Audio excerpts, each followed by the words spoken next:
I was born into Christianity. My mother had given up her Catholic ways to become a Christian, and so ever since I was born, I was really a Christian all my life. I always saw miracles happen. I was actually miracles happened in my life. For example, um, when I was born with my large intestine in a knot, and I couldn't eat or drink anything for 27 days. And every day that my mother would take me to the hospital to see why I was just vomiting up the food she would give me or the milk she would give me, they would always just change it and just tell her to try a different type of milk, but it wasn't work until I finally got a scan and they realized that my large intestine was a knot, so I wasn't digesting anything that I was eating, and that's why I would spit it back up. But through that, the doctors always said I was a miracle, and they never understood how I made it that long without eating or just really drinking milk. Um, but yeah, and then later in life, while I was around like 10 or 11, my large intestine actually busted one night to the point where I was about to walk into the hallway in my house and I couldn't move and I felt paralyzed and I began to panic. So I called my father and he immediately rushed me into the hospital, and they found out that my large intestine had busted, and if any like few minutes later I would have been brought in, I could have actually got poisoning from the appendix rupturing. Um, but through all that, I mean, I still ended up to fall and retract from Christ just from high school. That's what really started it, and bad influence and bad friends that I had at the time. My friends weren't always influencing me. They knew my Christian background and did influence me to do things, but they really kind of made it seem as if they were a great idea or a good thing to do, but they never tempted me. I really did it on my own, and it was really a downfall for me at that time. I didn't drink, but I began to smoke, and I did it just to get away from things that I thought were stressful at the time. But soon to find out that that wasn't the answer, because those things would give me a temporary high that I would enjoy, but I would just leave it temporarily, and nothing would last long. I always want more, but I knew that I couldn't do it. I shouldn't be doing it, so I just retract from it.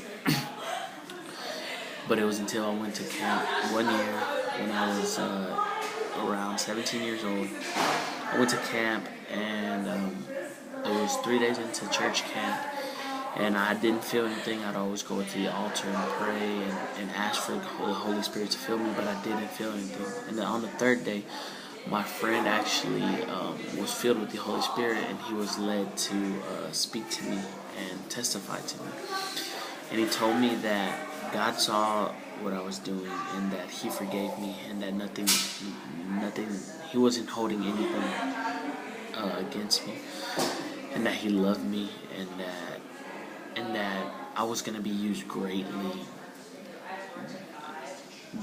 in serving Him, and I was gonna bring many people into into Christ, just because He was gonna use me so strong as a leader. And He also told me something that ultimately hit hard and close to home, was that I was gonna be the one to bring my family, which being my brothers, my sister, and my dad,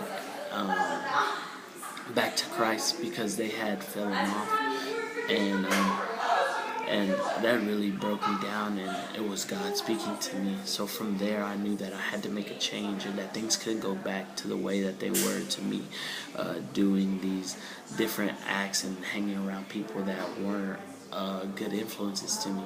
And I really had to state my position of being a strong filled Christian, and that I had to follow His ways, and in that, leaving those friends behind. So during that time, I began to start reading my Bible more, getting more involved in things, to the point where I started becoming a very strong leader in the youth. And now I'm actually I actually still do those camps because of the great impact that I loved that could happen in youth lives. So I'm a counselor at those camps during the spring break time, and I also see my family edging a little closer to going more to church. Like my older brother Lewis is actually is actually going in the morning services to the English services, and is actually enjoying it. And I see them more into incorporating God in their plans and their actions of all through across my brothers, because they always call me and they always ask me to pray for them if they need anything, and they really seem to know that Christ is real and that they still need Him. But to say all this, I say that no matter what you're going through, no matter if you think that God has forgotten you or he's not happy with you because of what you're doing, you shouldn't let that get in the way of actually truly setting your foundation in Christ and following Him wholeheartedly in all your actions, and just being so vulnerable to Him, and knowing that there's someone to fall to, and that's Christ. So I really encourage y'all to just begin to follow Him full-hearted.